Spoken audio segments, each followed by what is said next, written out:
Good morning, my friends. It's a gray May morning on here the 16th of the month. My name is Lama Jigme, and this is Enlightened Fitness, where we will cunningly use high-intensity bodyweight interval training to help you cultivate the body of a tantric sex god, and then we'll use guided meditation to help you cultivate both the heart and the mind of Buddha. Now, I don't want to be too repetitive, so I'll keep this as brief as possible. If this is your first time watching my talking head, then you want to notice the place below the video. About 3 inches below the video, there'll be a button that reads Show More. When you give that a click, it'll reveal a list of links as long as my arm. Those links are crucial. They'll answer your questions about diet, warming up, how to find easier exercises, how to do the exercises I'm doing, how to do more challenging exercises that I'm doing. They'll also teach you how to do, how to sit, how to count your finger creases, how to meditate, how to do yoga. This is very important stuff. This can potentially answer the vast majority of your questions. The questions that are answered by the information in the links, present to me in your comments section below the video.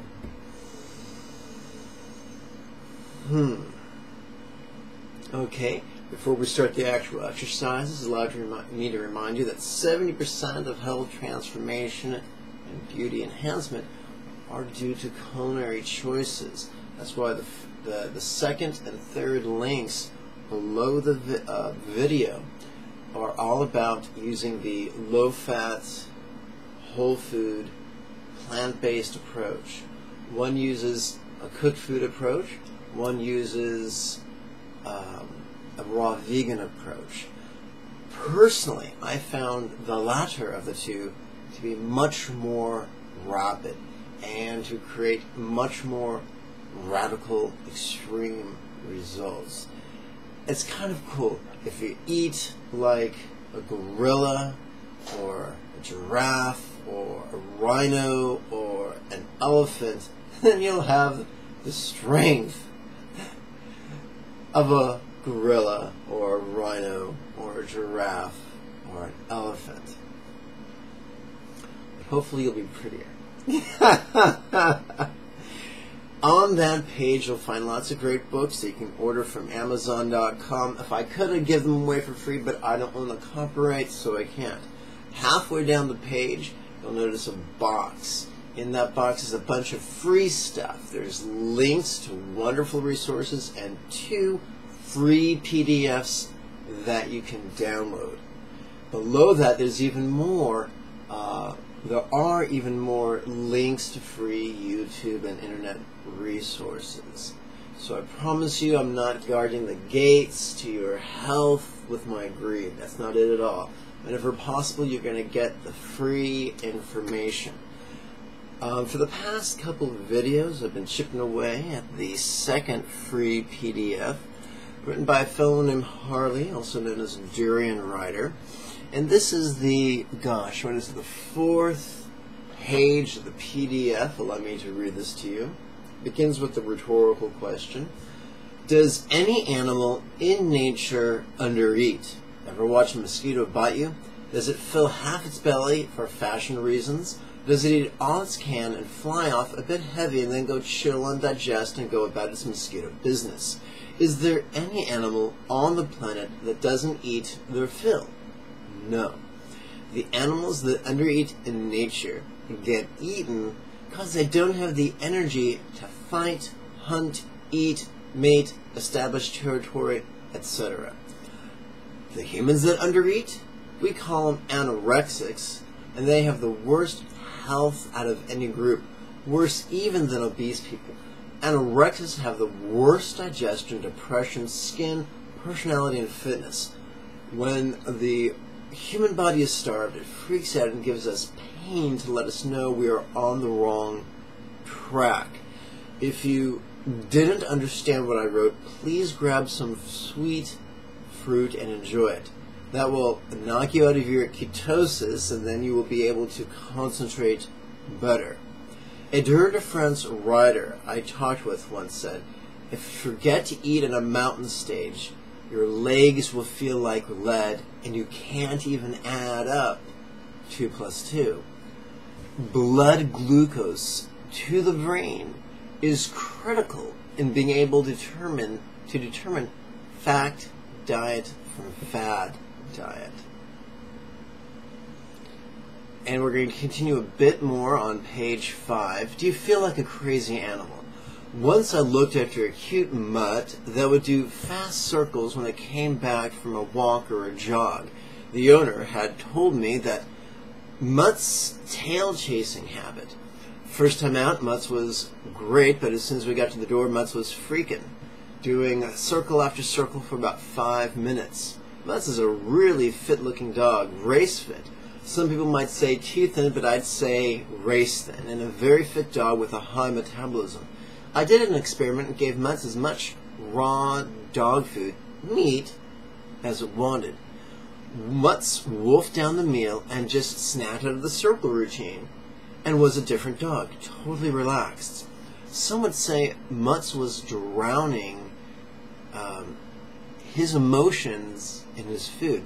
I say that a living organism has nutritional needs, and if they are not being met, they get emotionally crazy and frantic. A bit like some humans, including myself, that I've met. Put some carb calories in them, and they're not a monster or a crazy dog anymore. Do you feel like a crazy animal? Bet you ain't been eating over 3,000 calories a day from your favorite sweet fruits for a period of time. Who are the craziest, most desperate people in society? Junkies. They hit up drugs and go for days with no to little sleep, carbs, and water. They do stuff they really, really regret. I know a few junkies. I used to be a part of that scene myself. When they are high, they don't eat, they just charge on, and when the glycogen gets low, they turn from friendly into less than friendly. I got stabbed once by a mate. He was off his dial and not eating and just charging, brother, charging. Looking back, it's easy not to take things personally because peeps are feeling... This is tough to read. Because peeps are feeling so freaked out they don't know what to do. My tips is to start blending them dates or peeling a mini mountain of bananas and get that glycogen tank filled so we can be sweeties instead of crabbies or stabbies, which is, I think, very, very funny. Okay, so we'll continue with page 6 of this free PDF tomorrow if all goes well. So the basic cooked, low-fat, whole food, plant-based diet is basically, eating vegetables and fruit and beans and rice and vegetables and spicing them up any way you want. As a disabled single guy, I relied heavily on crock pots and rice steamers. Rice cookers, I should say, and they did the job Jim Dandy. I basically had 3 bean recipes that I just rotated every 3 days. I found the raw vegan approach, especially the low-fat, high-carb raw vegan approach, also known as 80-10-10, to be very easy. I would, all day long, or several times during the day, I would make a banana smoothie in the food processor. Drink it down, it was delicious. And then for dinner, I'd have a great big salad. I wouldn't use any oil in the dressing. I would make basically a salsa out of a little bit of serrano chili, a whole lot of, celery, tomato, a little bit of onion. It was delicious. Pour it over the salad. Wonderful. I found personally that being mindful of how much celery I'm consuming helps me to overcome my salt cravings, and it's much healthier source of sodium. So that's it. Despite my disabilities, on the 80-10-10 plan, I tend to notice much more energy and a much happier immune system, which for me is a huge deal. Excuse me. So now that I've bent your ear about the wild world of nutrition, let's work out.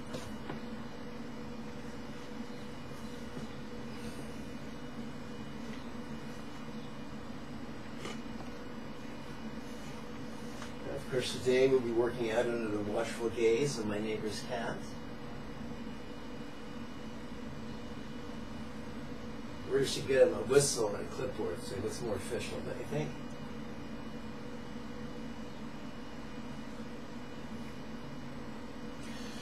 Okay, my friends, let's warm up by doing 2 repetitions of Indian Inspire 12 phase Sun Salutation. Of course, I want to get my trusty spacesuit.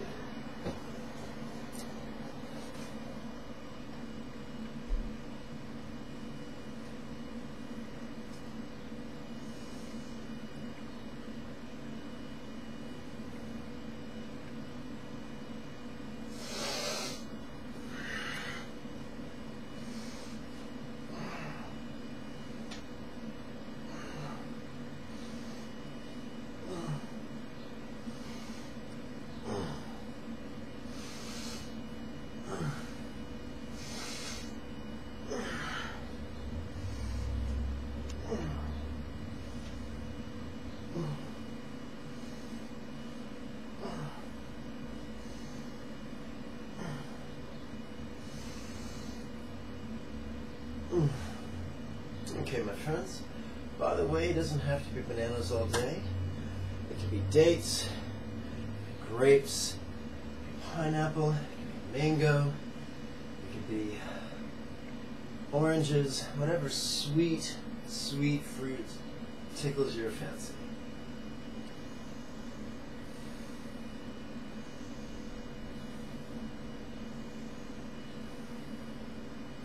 Okay, let's perform 5 circuits worth of 5 exercises.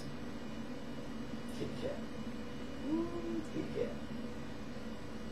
Can't resist it when a cat goes like that. Okay. First set of heels.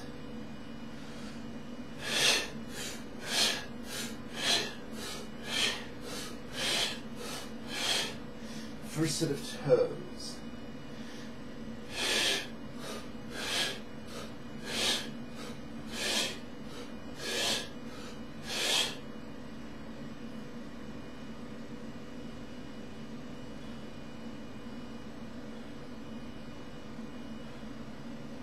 First set of presses.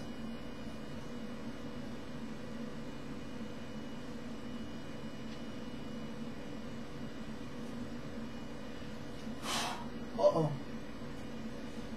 Wow.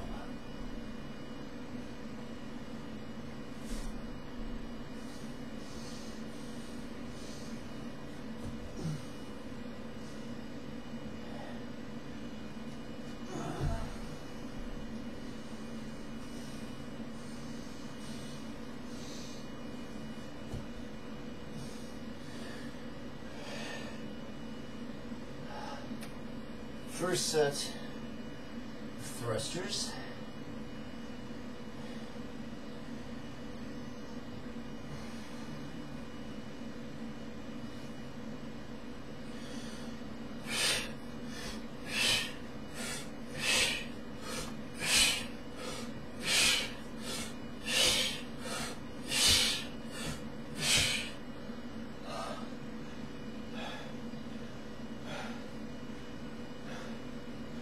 First set of chins using door straps, in my case.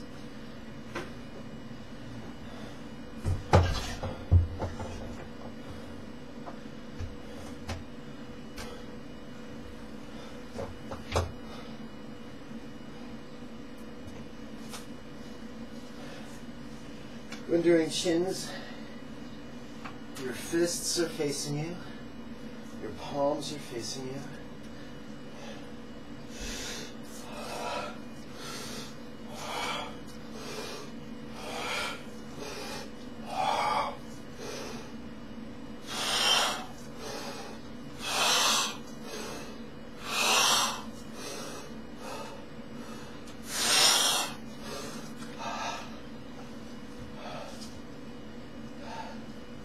Welcome to the second circuit.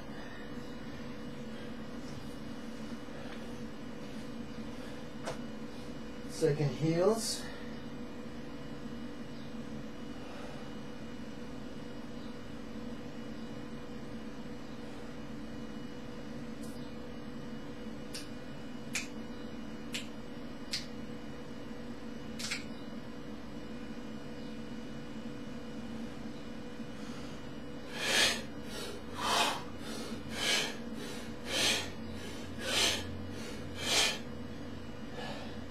Second toes.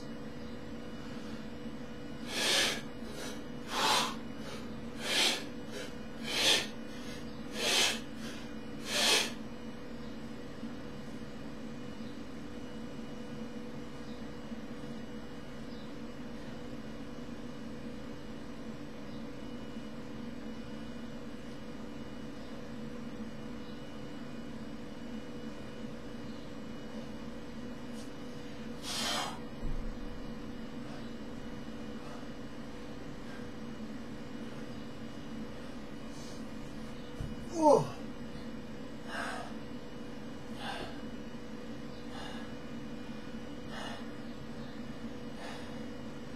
Okay, second thrusters.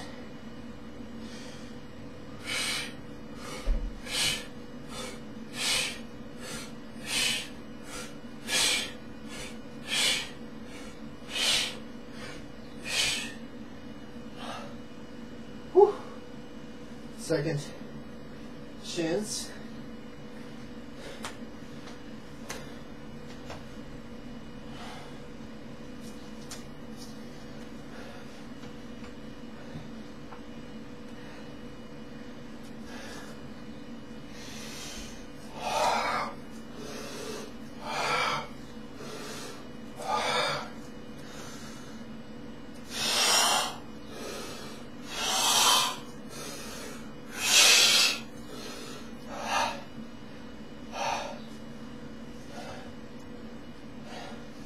Welcome to the third circuit.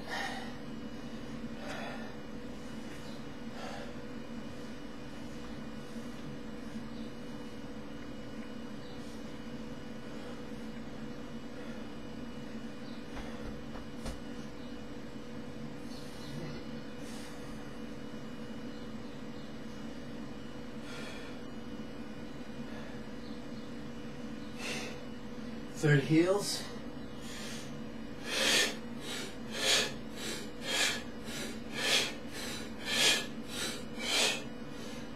Third toes.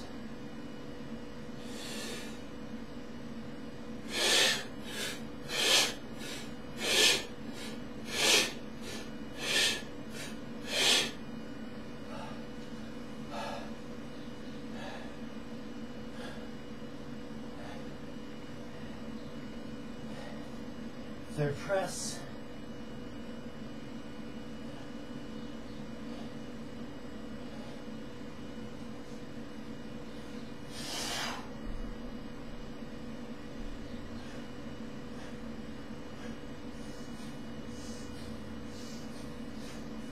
Oh.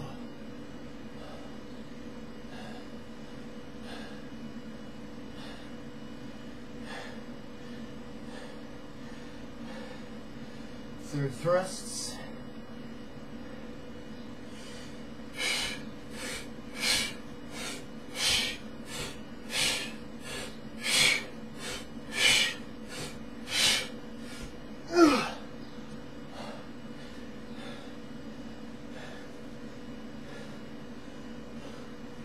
Third shins.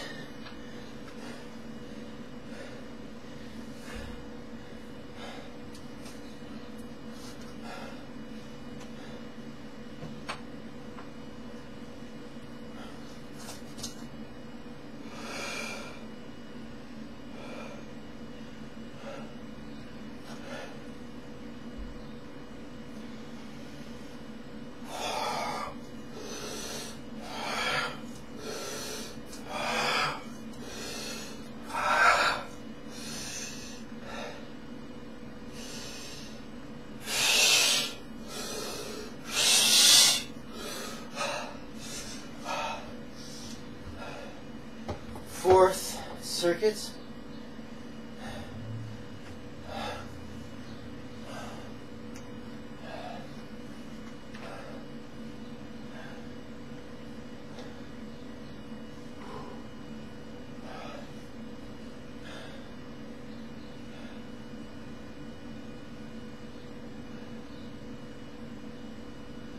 I love how the terms sleep, oh, I take it back.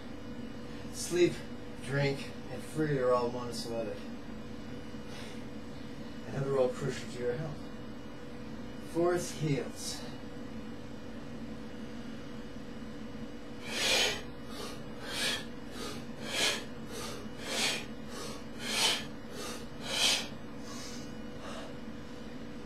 Fourth, toes.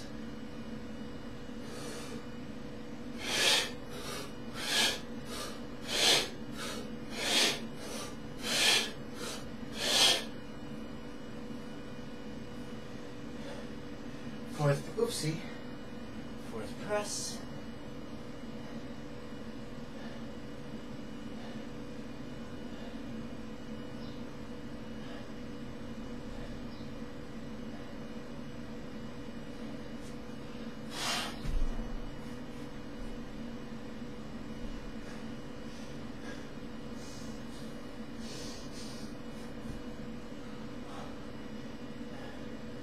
Okay.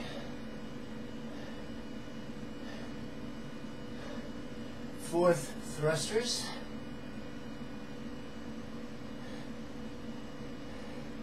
Bring the weight over your chest, behind your back.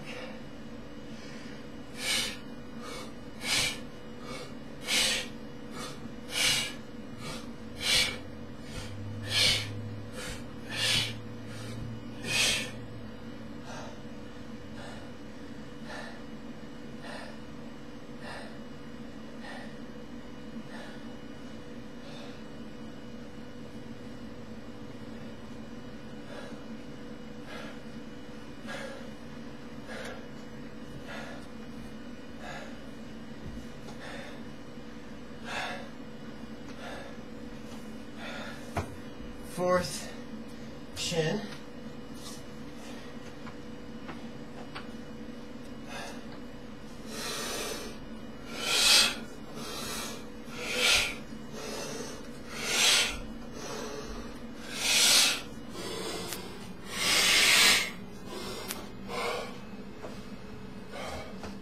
Welcome to the fifth and final circuit.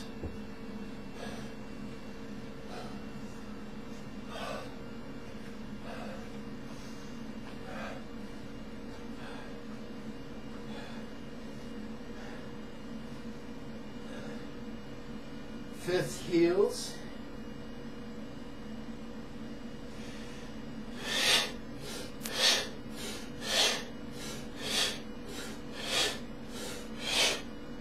Fifth, toes.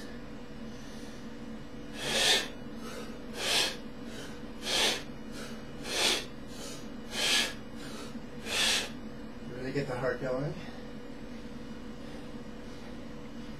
Fifth, press.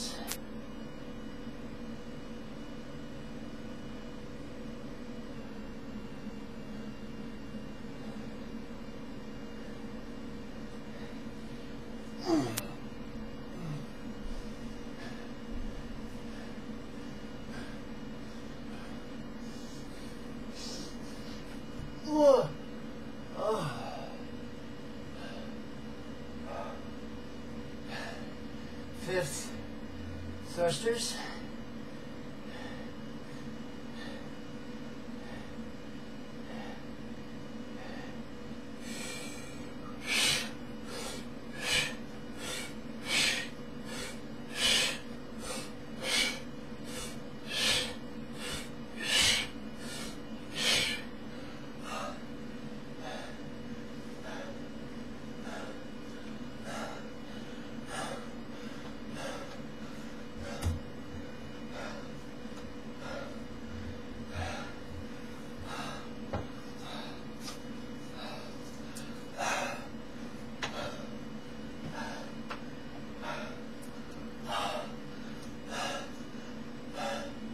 fifth and final chin.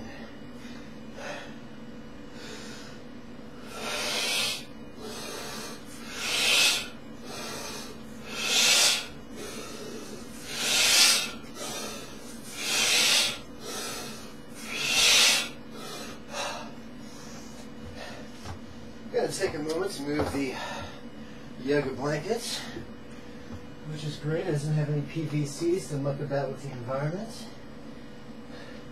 And when it gets funky,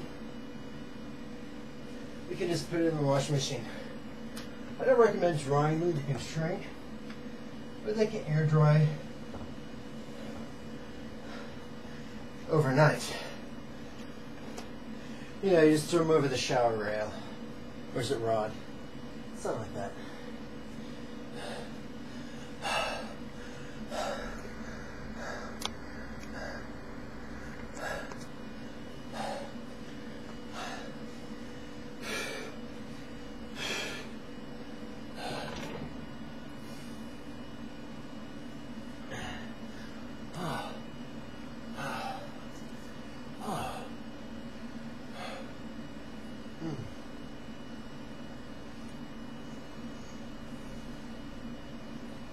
Woo! Friends, you want to be out of breath and schwitzy, or dripping with sweat. Oh.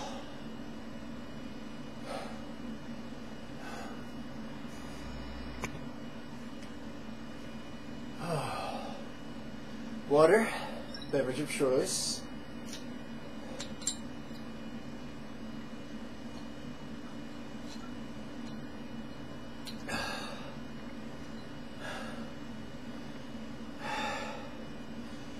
Whew. Okay, quick reminder. If memory serves correct, the first link below the videos has to do with the Enlightened fitness videos, and it takes you to the page where they're all organized. First, they're organized by length of workout, 10 minutes, 2 minutes, 4 minutes, and the like, and they're organized by boxes. Within each box, they're further organized by length of guided meditation. I don't care if this is your first time meditating or if you've been doing it for 20 years. It's your first time meditating under my guidance, so do yourself a favor. Prevent needless confusion or misunderstanding and start with a 3-minute guided meditation video. Then move up to a 6-minute, then move up to a 9-minute, then move up to a 12-minute. A little bit of humility goes a whole long way. Set yourself up for success. That's what I say.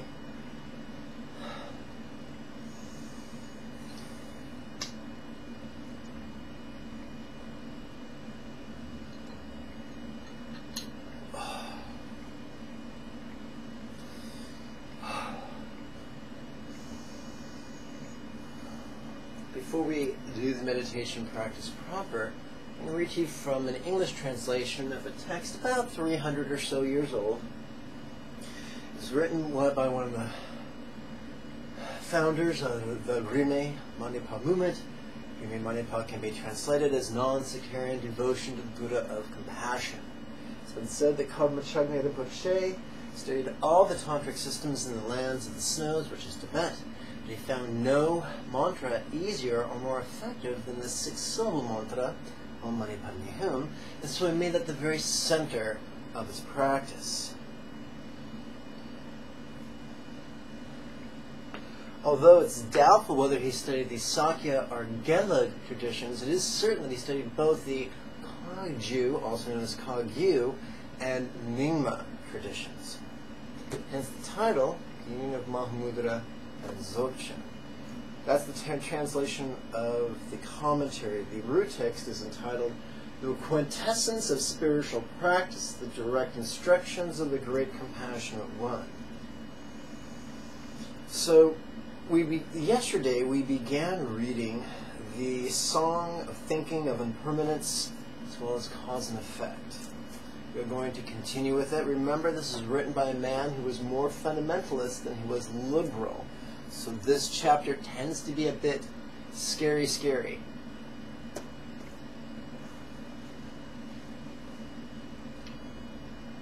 Since one fears this endless terror without, and they were just talking about hell and stuff like that.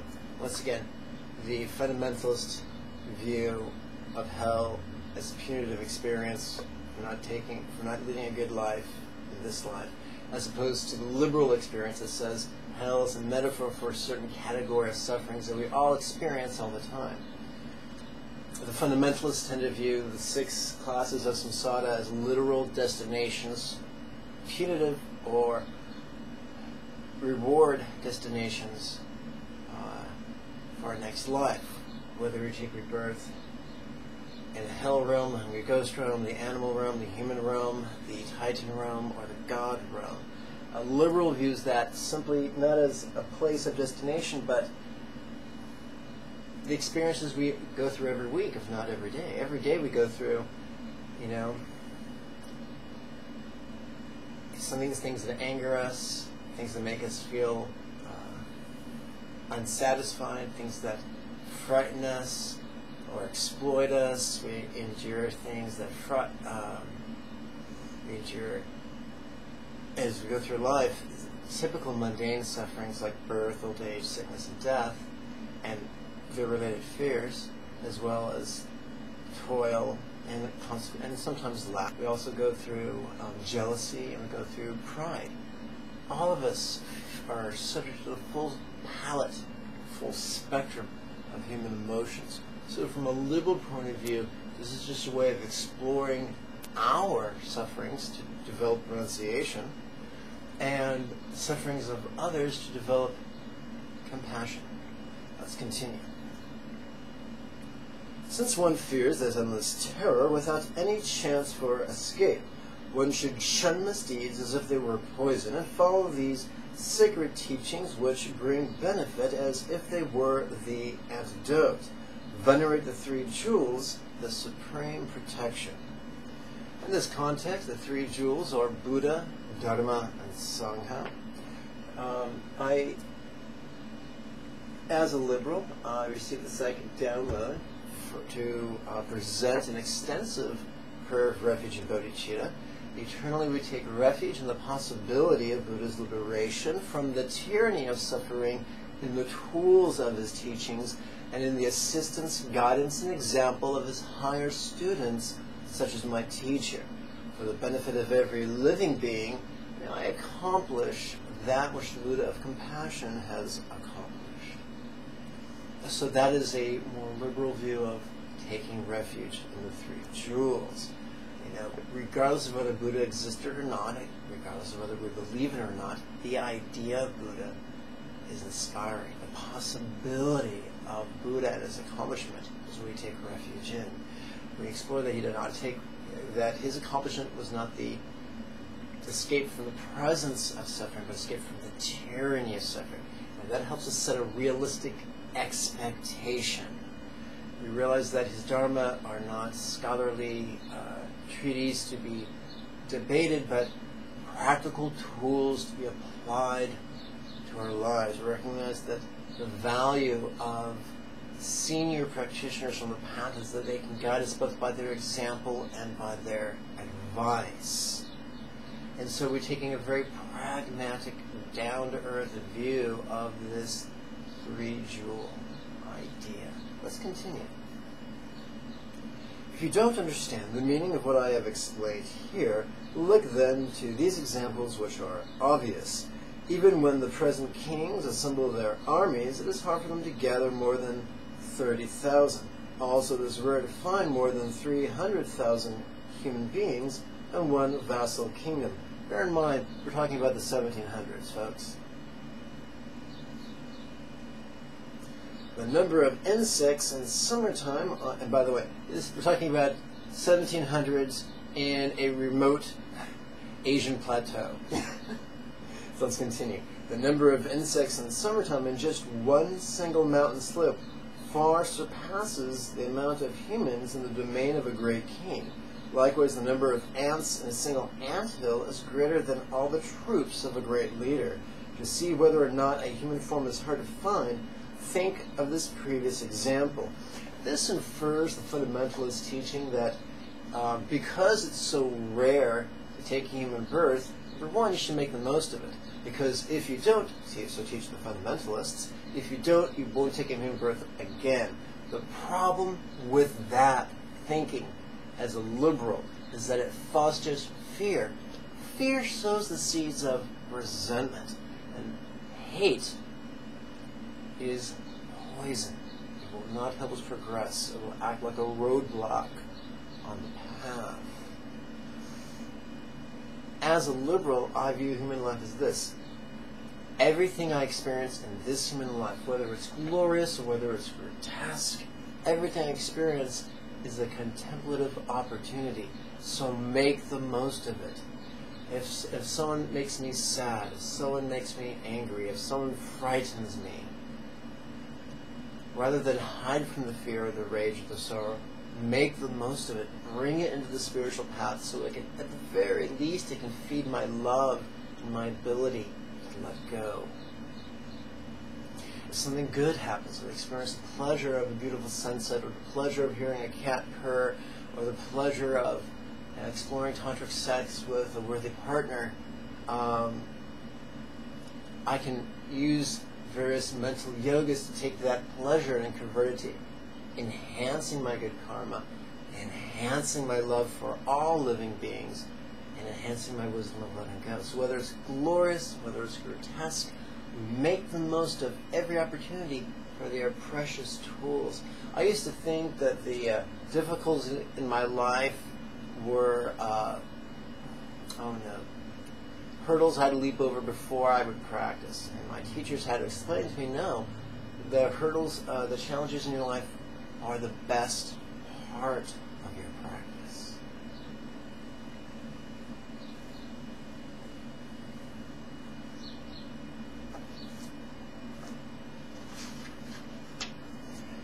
Consider equally strong brothers from the same parents. Some are rich, some are poor, and some are destitute. Some have short lives, sickness, and a lot of misery. Some are rarely sick, have long lives, and are mostly happy. Although they are like in having obtained a precious human form, some are powerful, others are destitute, some are rich, and others starving and desolate. This is not because some are strong and others weak, some are clever and some are dumb.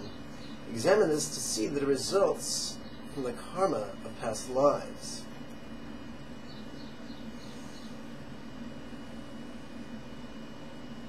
So, a common myth, some people would call peasants' view of karma, is this. Bad things happen because of bad karma. Good things happen because of good karma. Therefore, you could blame someone for having misfortune, and you could praise someone for having good fortune. But life is seldom that simple. And if we end every meditation session with a dedication of virtuous merit or by positive intentions, then we're creating these great karmic momentums for our personal spiritual evolution. And when those intentions are fulfilled, in the short term they can sometimes feel very inconvenient. They can feel punitive. Just because something feels good in the short term doesn't mean it's necessarily from good or bad karma. It's tough to tell. Just because something feels painful in the short term does not mean it's necessarily from bad karma. It's tough to tell. It's more empowering to say everything is interdependent, and everything affects everything, and everything is affected by everything. The good or bad that I experience is neither the caprice of an angry God nor the whim of a benevolent deity.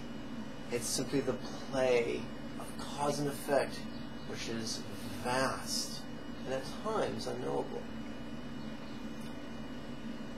It can be empowering to say what's going on, although what's going on right now might not feel convenient, it very well may be the ripening of good karma.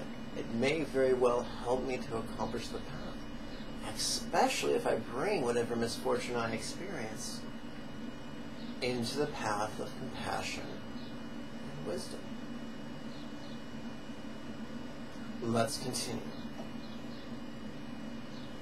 All human beings, since the beginning of the aeon until this day, feared death, but still found no way to avoid it, as not even one single person is left behind alive. Try and estimate how many of your acquaintances have died. They died last year, and this year more will die. You are also not beyond this in the slightest. Everyone knows that there is death and that one needs the teachings when it happens. Yet we fool ourselves by thinking there is plenty of time. Nowadays, it's said the lifespan is about 40 years. I can tell those were written several centuries ago. Try and think and reflect about how many people have died who were the same age or younger than yourself.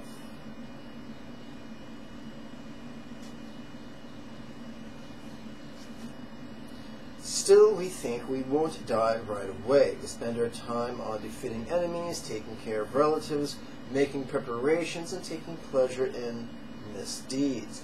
Without fulfilling our plans, we are all taken away by the Lord of Death.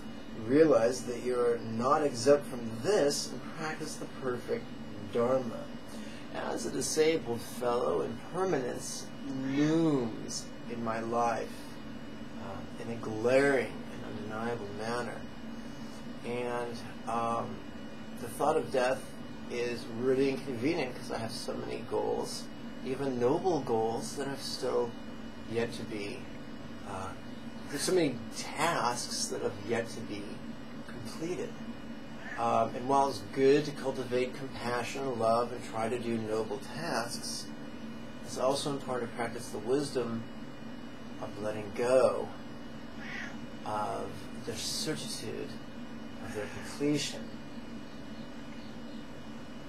It's good to have life insurance, it's good to have medical insurance, it's good to make sure that your needs, your spouse's needs, and your children's needs are met and provided for.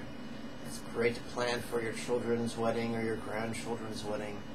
But it's also good to remember you may not live to see today's sunset, and to truly savor this day. Not to live in an irresponsible way as if you were certain you would die today, but the possibility could help us to savor the day and its subtle pleasures and its relationships. And of course, its kitty cats.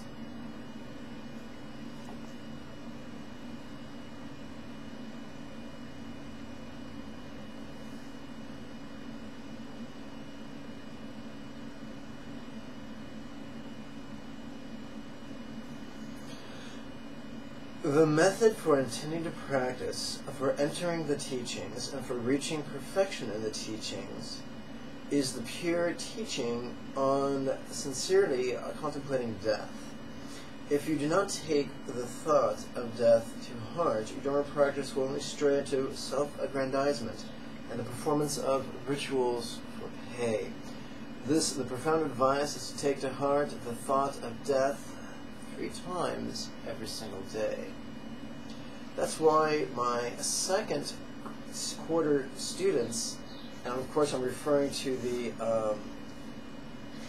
live weekly webinars, learn a wonderful prayer. I'll share it with you now.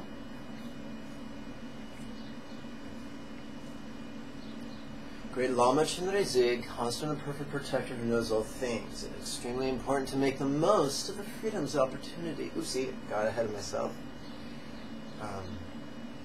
Be it karma components, conditions of oh gosh, let's try it again. I'm used to chanting it, not reciting it. Great Lama Chenre Zig, constant and perfect protector who knows all things. Neither getting nor keeping the desired, as well as enduring the dislike, is universal. Be it karma components, conditions, or perceptions, separateness is but an illusion. Ever-changing one and all, there is nothing permanent to grasp. It is extremely important to make the most of the freedoms and opportunities that we have received. Remembering this, move my mind turned towards Buddha's Dharma, Om Mani Padme Hum. This is an excellent way of remembering permanence. For we uttered the phrase, ever-changing one and all, there's nothing permanent to grasp, including these bodies that we cherish so much.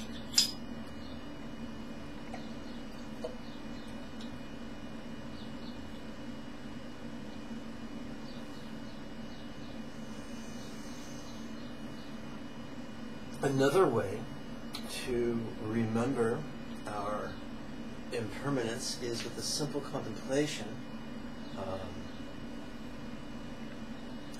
How could this body be dependent? How could this body never last? How could this body not be me? We'll learn that in the future meditation, or a future contemplation. But it's a very useful way to remember, not for the sake of fretting yourselves, but for the sake of letting go and remembering impermanence. Fundamentalists tend to remember impermanence as a way to fearfully remind ourselves to act sharp. A liberal tends to remember impermanence because it's a wonderful tool to let go. For 1,000 years, this body will be ungraspable.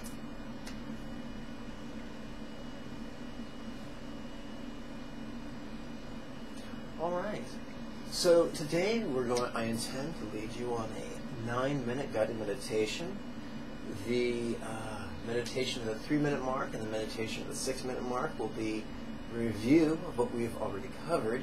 We will begin today with new material that is inspired by Anapanasati practice, or sutta, from the Pali Canon. It can be translated, it can be mistranslated as mindfulness of breathing. I prefer to translate it, many people prefer to translate it as mindfulness with breathing. There's a big difference. A myth has crept into Buddhism from Taoism and from Hinduism that we're supposed to meditate with perfect concentration. But our brains don't work that way. Sometimes our minds are peaceful, sometimes our minds are playful. What we're supposed to cultivate is the perception that's aware of the peacefulness or the playfulness and makes the most of it. So when our minds are playful, we use the vipassana, awareness and letting go technique I already taught you. When our minds are peaceful, we rely more upon the metta, love technique, or today's breathing awareness technique. Our job is not to do it perfectly. Our job is not to concentrate perfectly to the exclusion of all thoughts. Our job is to be mindful of these things while other thoughts and feelings and memories are cartwheeling through our head. That's normal. Human experience is messy. The key is not to meditate in a void that is free from human experience, but in the midst of human experience. I like to meditate, especially in the summer here in the desert. I like to meditate on my apartment complex's driveway at night and just before bed. And it's cool because the cat's climbing all over me, the neighbor's kids trying to do kung fu and ninja me and stuff like that. I think it's really cute. And my job is not to be a cranky bastard and say, go away, I'm meditating. My job is to be able to meditate in the midst of the free-ring circus that is life.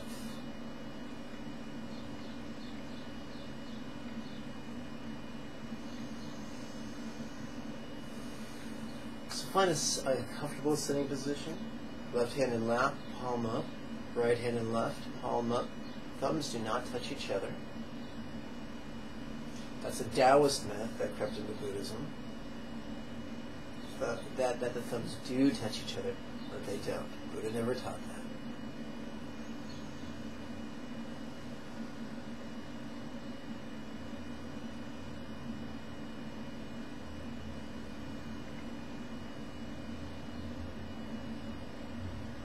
And it's so funny. People say, or I might say to people, well, it's not written in scriptures that date back to 100 years after Buddha's death.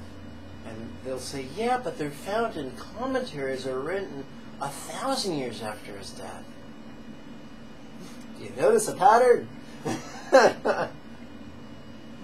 So we're going to begin with a simple rhetorical question that comes actually straight from the Anapanasati Sutta, which is to notice the length of the breath, not to control it. Just notice. Now, remember what I already told you in the previous lessons. Breathe deeply on the in-breath, breathe deeply in the out-breath. When it becomes a physiological burden, your body will automatically adjust the length and rate of your breathing.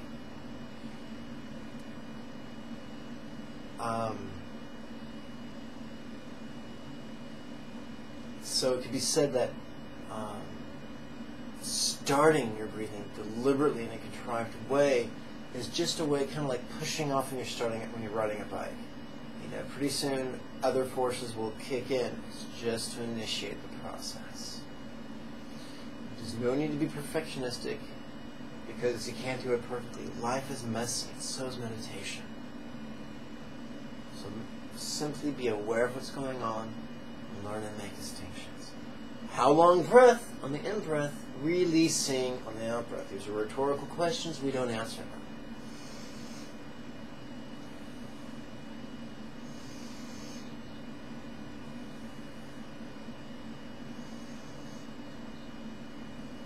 Continue. How long breath, releasing.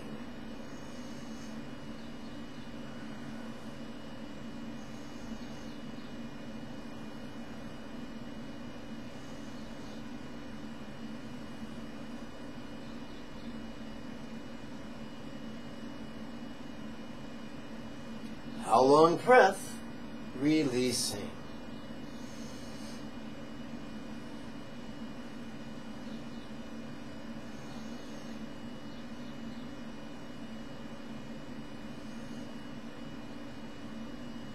There's a myth that you're supposed to focus on a part of your body and notice what it feels like when your breath passes it.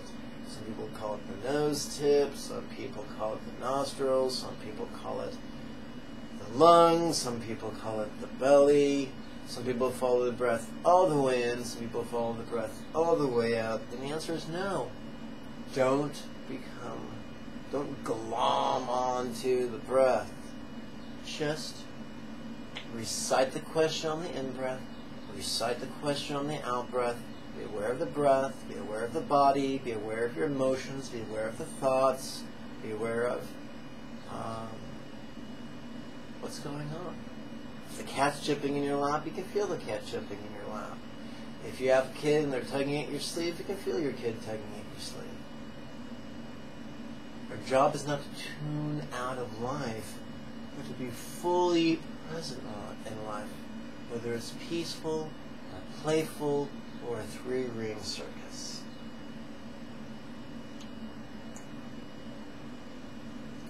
The other day I was on the phone with someone who found it very difficult to believe that we could be in touch with our feelings without being carried away by our feelings. We're only able to do that, we're only able to experience the type of liberation through the practices of awareness and letting go by habitualizing that. So let's continue with our second minute of practice. How long breath? Releasing.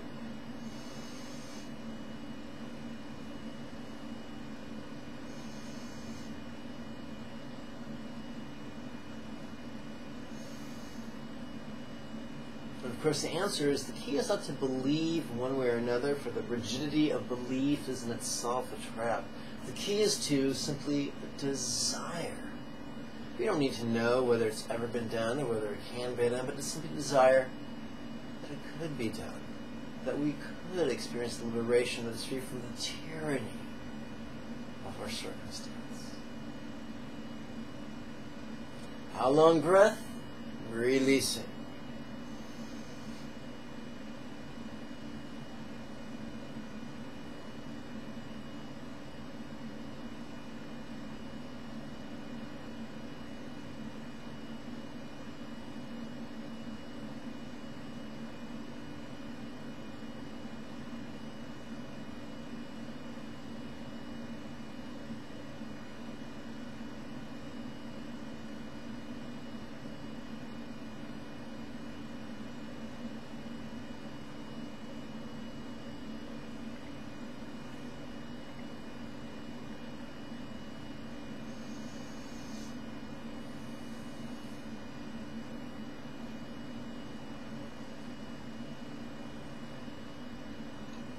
I'm reminded of The Empire Strikes Back, when Luke goes to visit Yoda in the Dagobah system, and during his extended Jedi training, he fails to telekinetically lift his X-Wing fighter from the swamp. Yoda does it.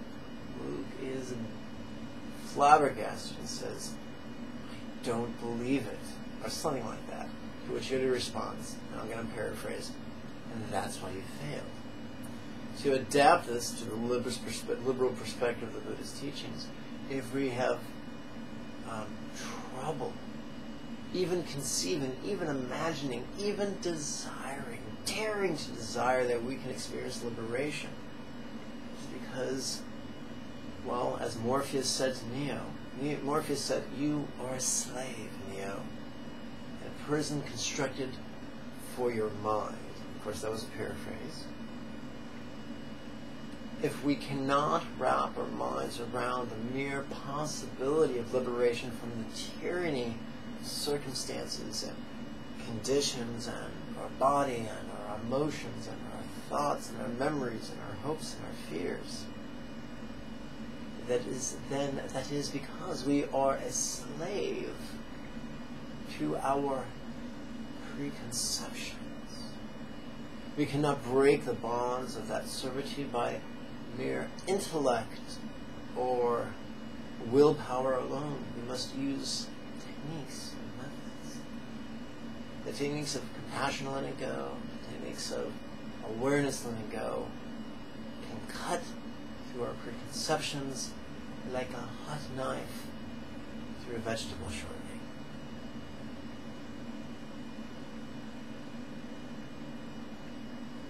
Now let's switch to a one-syllable paradigm. Breath free.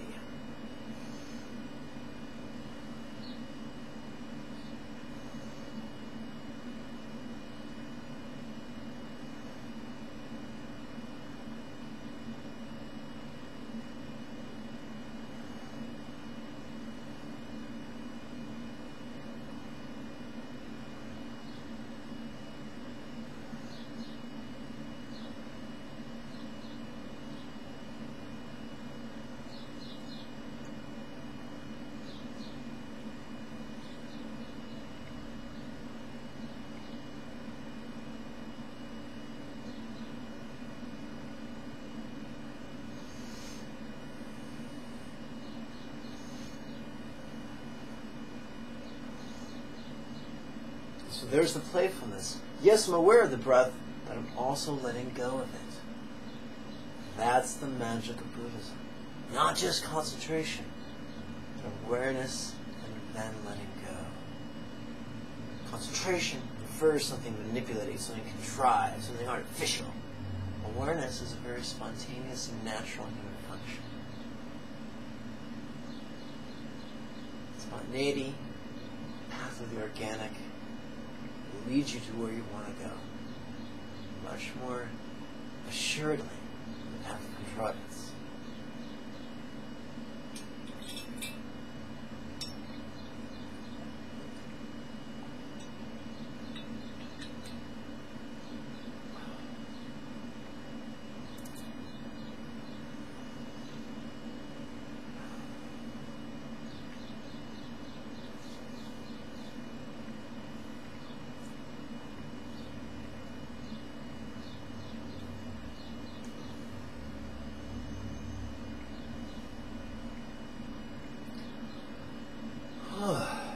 Okay, now let's review.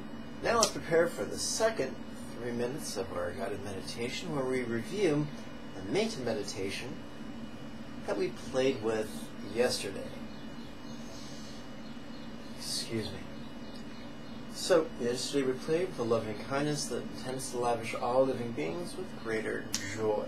Because who has ever kvetched or pissed or moaned or whined or bitched about having too damn much joy? Hands? Anyone? No one. We all want joy. We're all joy gluttons, are we not?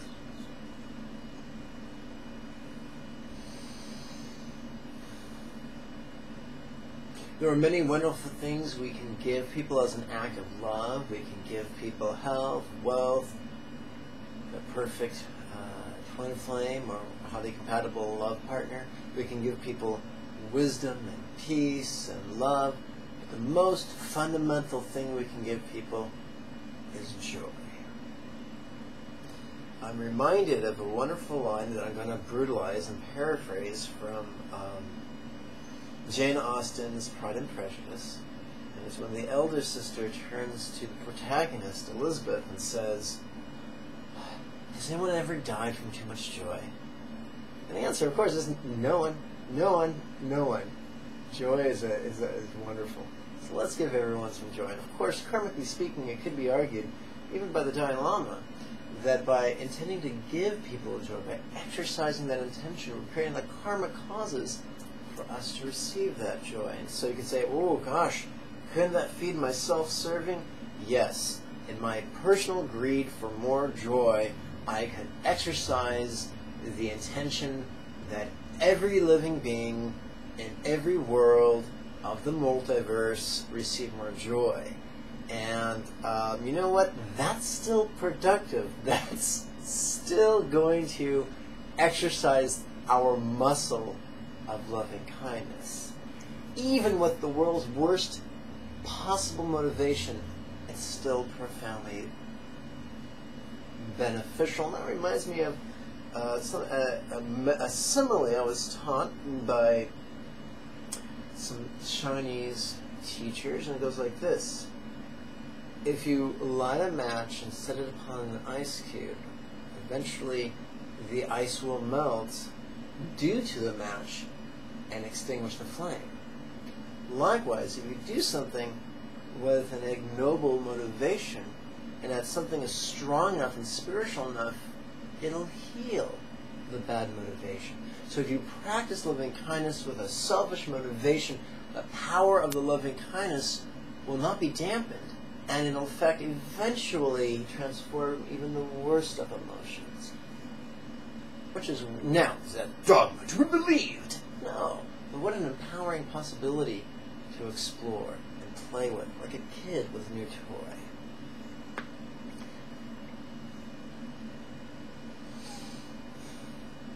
How joy good?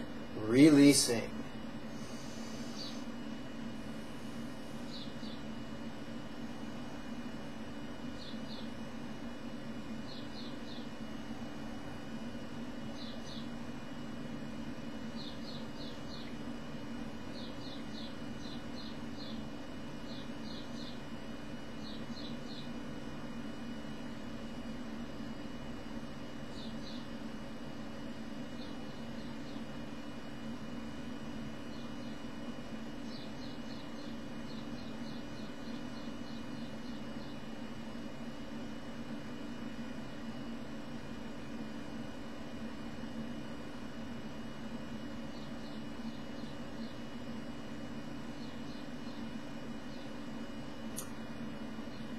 How joy feel? Releasing.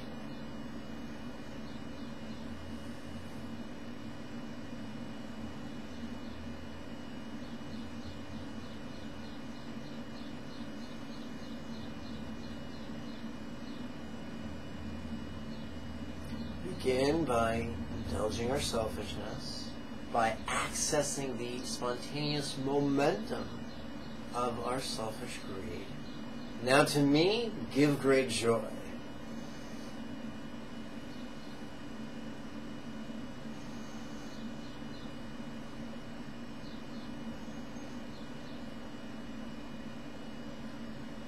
And isn't everyone like us? Doesn't everyone else want as much joy as we do? So that selfish greed translates into communal love. Now to some, give great joy.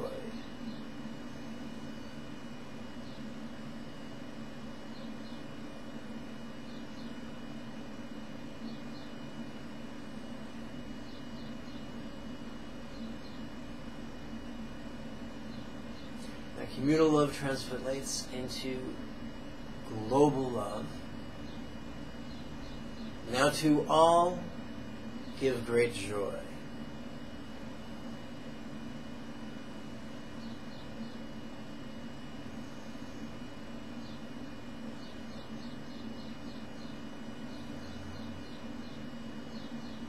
Global love translates into universal love. Now to each, give great joy. We're not lying to ourselves about what we feel. We're not lying to ourselves about what's possible. We're simply exercising our will, our volition, our intention. Now to each, give great joy.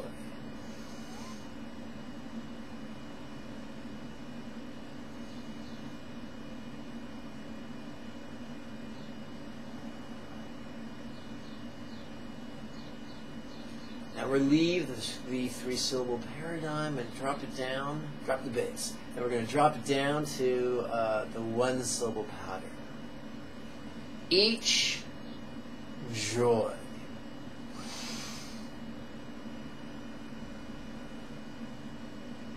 So we intend joy in the out-breath. We're not pushing it out. We're not extruding the joy out through our 64,000 pores. As we relax, our breath leaves our body, pretending or at least intending that the joy leaves as well. Perhaps it's light through our breath, perhaps it's light through our pores. It's a gentle process. Each joy.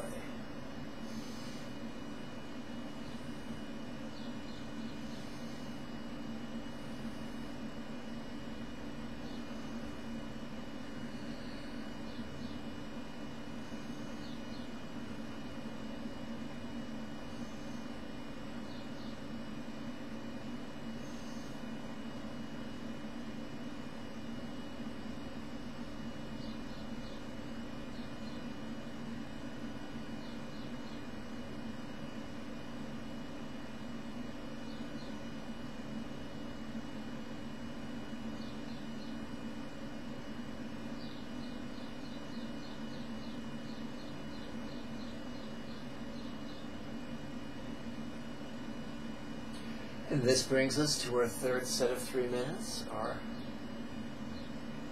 Let's practice a very simplified version of Vipassana's union of awareness and letting go. Very simplified.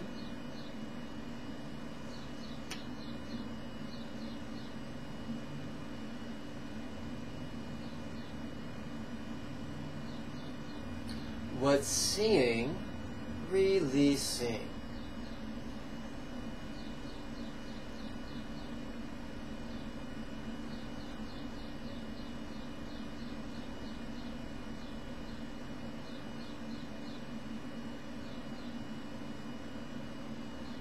What hearing, releasing. Remember, these are rhetorical questions.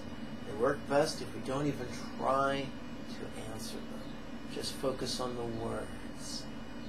What seeing, releasing. I'm sorry, what feeling, release. Oopsie, I'm all over the place. What hearing, releasing.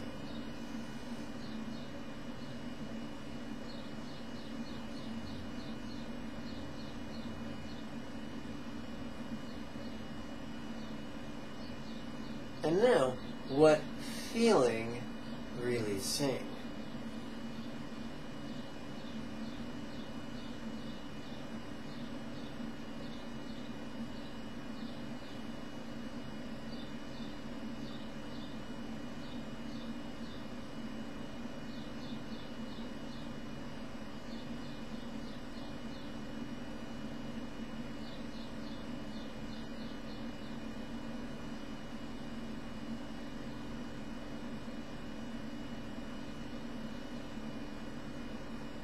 How could this be funny?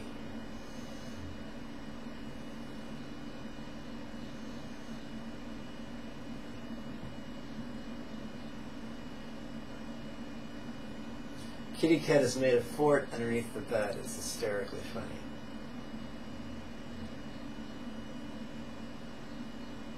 reminds me of a wonderful meme I saw on Facebook, and it was a bunch of couch cushions piled in a very special way, and the heading wrote, "Adulthood sucks. I've met a couch for it, and I'm going to go color." Or if anyone needs me, I'll be in my couch fort coloring. That's it. I thought that was adorable. One of my students brought that to my attention. Very, very cute. Let's continue. Grin with lips, releasing. Grin with cheeks, releasing. Grin with eyes, releasing. Noticing, relaxing.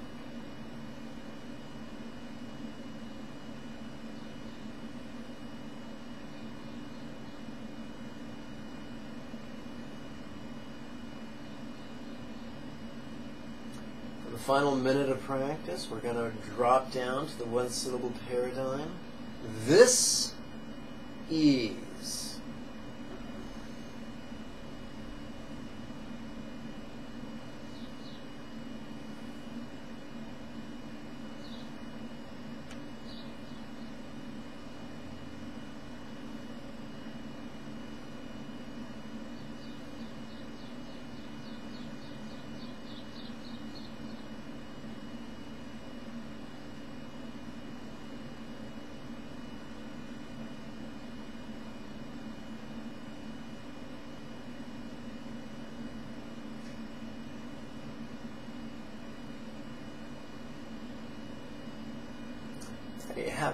There you have, my friends, 9-minute guided meditation. Of course, it was a little longer because of my jabber drawing. But if you wrote down just the contemplative notation, you'd have a 9-minute practice that you could do first thing in the morning, you could do at night, you could do in your coffee break, you could do at the end of your lunch break. It might just change your life. It most certainly couldn't wait.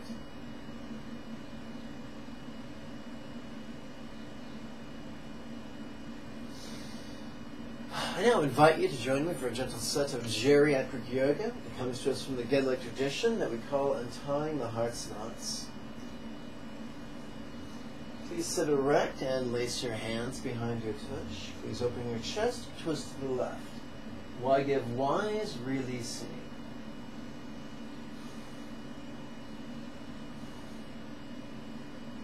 Please reverse now to each, give wisdom.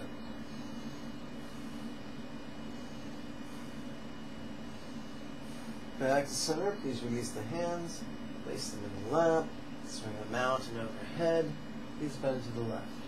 While I give peace, releasing.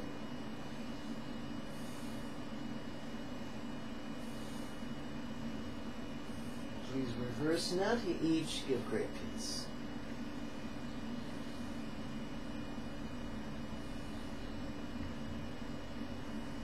Back to center. Let's make our way into downward facing fetal position, which is, of course, also known as child's pose.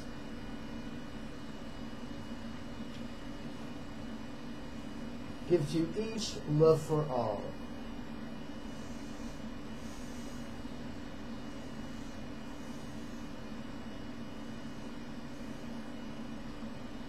Close hands into fists. Set your knuckles just above your knees upon your yoga mats as if you were going to punch. Stridently straighten your arms. Wow! And ride the momentum into the seated samurai position, which is also known as lion's pose. Please lace your hands. Please lace your fingers behind your tush. Please open your chest, drop your head, roll your gaze up. What seeing, releasing. What hearing, releasing. What feeling, releasing.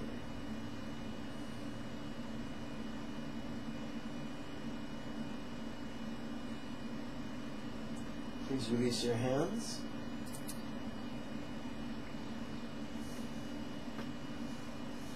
Please cup your palms, press your hands together so that the center of each palm is hovering before the upper third of your chest. Please relax your shoulders down. No one wants to. Your shoulders are lovely, but they make terrible earrings. Please press to a left twist. Why give joy? Releasing.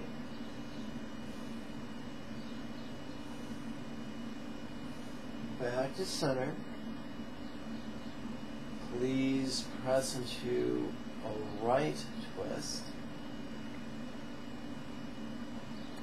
Now to each give great joy.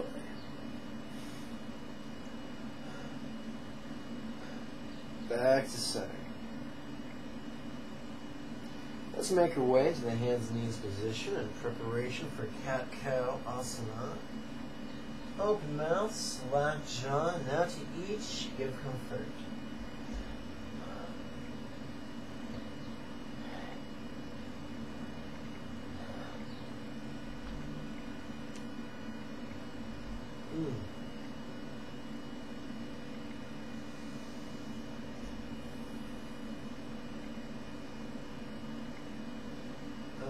Something just occurred to me I want to bring to your attention. The 80-10-10 approach to the low-fat, whole food, plant-based diet, I would not combine that with intermittent fasting. It's been my personal experience that intermittent fasting is done or is best done when you're eating foods that aren't good for you and that create a toxic buildup, and that way you can fast for 12 hours a day or 13 hours a day or 16 hours a day or 20 hours a day to get the toxins out. Because sometimes we can't afford to consume whole, fresh, ripe, raw, organic fruits and veggies one at a time when hungry till full. So today I'm telling you that intermittent fasting is a good stopgap if you have to subsist on a less than optimal cooked food diet. But if you have access to the whole, fresh, ripe, raw fruits and veggies that you require, then it becomes a moot point and intermittent fasting is not required. That's my understanding at this moment. If I'm wrong, such is life. Let's stand up, kids.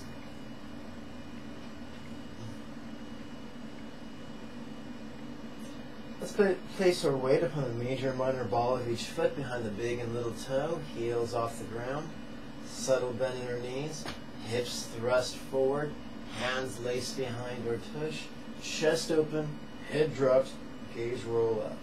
How could this be funny? Grin with lips, releasing. Noticing, relaxing. Okay. At this point, if you wanted, you could go to the link for the class materials stuff and download a free copy of the latest version of first set of lesson texts. Each lesson concludes with the 3 recitations for multiplying our good karma, or at least investing our good karma, and the happiness of ourselves and all other living beings. We're going to play with those recitations during the next physical actions. So if you recite those once every morning, once every evening for a week, well, every day, then within a couple weeks you will have accidentally memorized them. And you'll be glad you did, because then you can combine the verbal recitation with the physical actions, and that's a lot of fun. Let's continue. Please join me for 2 repetitions of Chinese inspired, Indian inspired 12-phase sun salutation. By this virtue may now accomplish a spontaneous, habitual, easy, and effective mastery of Buddhist mental yogas, of wisdom, peace, love, and joy, and now lead every living being without exception to this crowd.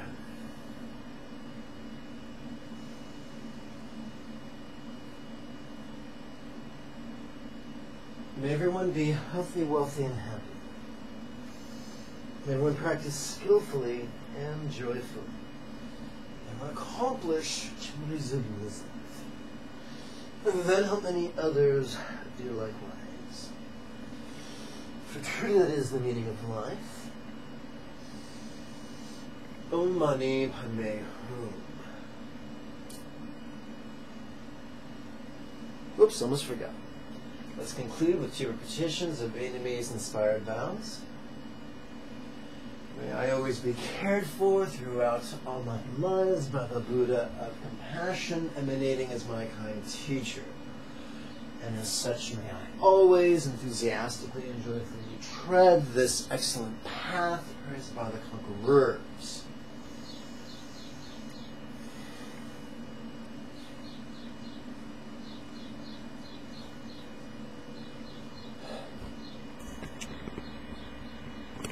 All right, my friends, I thank you for your time and your kind attention. I thank you for your enthusiasm to be your best, not just physically, but also spiritually.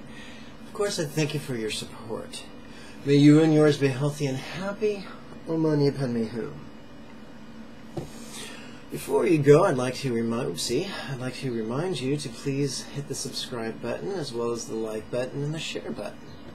At the very end, and that's coming very quickly, please look for the YouTube button over there, right up there. Give that a click, it'll take you to your home page. If you scroll down on the left, you'll find a tab that reads Manage Subscriptions. Give that a click, and you can look up either Lama Jigme or Tantric Sex God 1. To the right, you'll notice a little box. If you use your mouse to check that box, you'll receive an email notification the next time I upload a video.